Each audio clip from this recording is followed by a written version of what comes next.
I absolutely love entrepreneurship and business.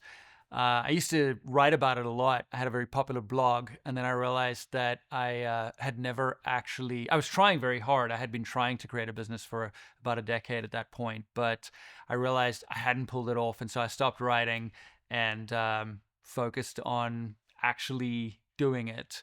And subsequently, Wordfence was born and has grown into this spectacular business. We have a team of about 40 people, 25 US based full time employees. We are installed on over 5 million sites. We protect hundreds of millions of visitors to those sites. And we have the number of paying customers we have is in the six figures.